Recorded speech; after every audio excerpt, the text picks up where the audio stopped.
बिस्मिल्लाहिर्रहमानिर्रहीम। Dear students, welcome to my channel matric आसान। तो आज की इस वीडियो में हम 10th मैथमेटिक्स के चैप्टर नंबर 9 का थ्योरम नंबर 3 करने जा रहे हैं। तो वीडियो पर जाने से पहले चैनल को सब्सक्राइब कर लें और बेल आइकन को प्रेस कर दें। चलते हैं वीडियो की तरफ। तो सबसे पहले जो है हम इसकी स्टेटमेंट को पढ़ते हैं और इसको समझने की कोशिश करते हैं। तो स्टेटमेंट जो है ये है जी, perpendicular from the center of a circle on a chord bisect it।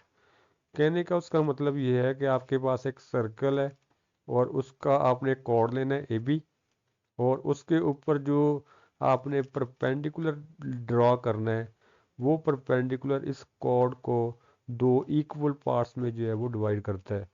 मतलब जितना डिस्टेंस ए का एम से है उतना ही डिस्टेंस बी का एम से होगा। ये आपने इसको साबित करना है।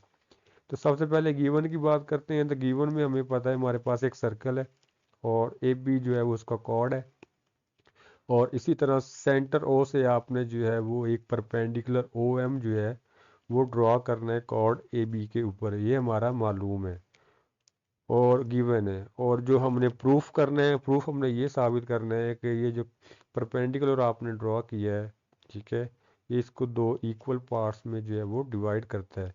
तो आप ये इंग्लिश जो है ये वाली लाइन लिखने को रहने दें। आप जस्ट ये लिख देंगे तो ये भी आपका बिल्कुल ठीक होगा कि हमने ये साबित करना है कि जितना डिस्टेंस ए का एम से है उतने डिस्टेंस बी का एम से होगा। तो कंस्ट्रक्शन की अगर बात करें तो इसमें आपने जस्ट जो है वो पॉइंट ओ को जो है जो कि सेंटर है सर्कल का, उसको पॉइंट ए और बी से जो है वो आपने मिलाना है, ज्वाइन करना है।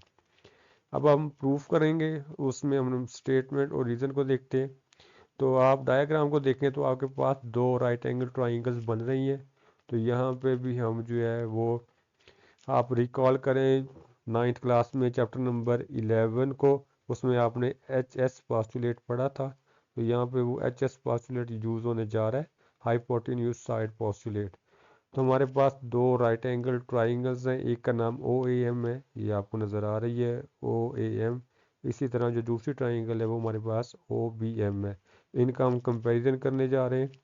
तो सबसे पहले हमारे पास हमें जो मालूम है या गिवन है कि जो एंगल एम है इस ट्राइंगल का और इसी तरह इस ट्राइंगल का भी एंगल एम, ये दोनों 90 डिग्रीज के हैं।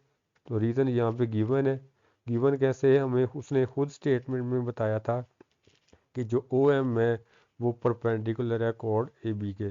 इस वजह से दोनों ट्राइंगल्स में जो एंगल एम होगा वो 90 डिग्री होगा। उसके बाद हम नेक्स्ट आगे चलते हैं। तो हमारे पास ये जो दोनों ट्राइंगल के हाइपोटेन्यूज हैं, इस ट्राइंगल का हाइपोटेन्यूज ओ है और इस ट्राइंगल का हाइपोटेन्यूज ओ भी है, और ये दोनों रेडियस भी हैं। इस वजह से ये दोनों आपस में जो है वो इक्वल होंगे। तो रीज़न आपने लिखनी है radius of the same circle. और इसी तरह जो ओ एम जो है परपेंडिकुलर दोनों ट्राइंगल्स का पार्ट है।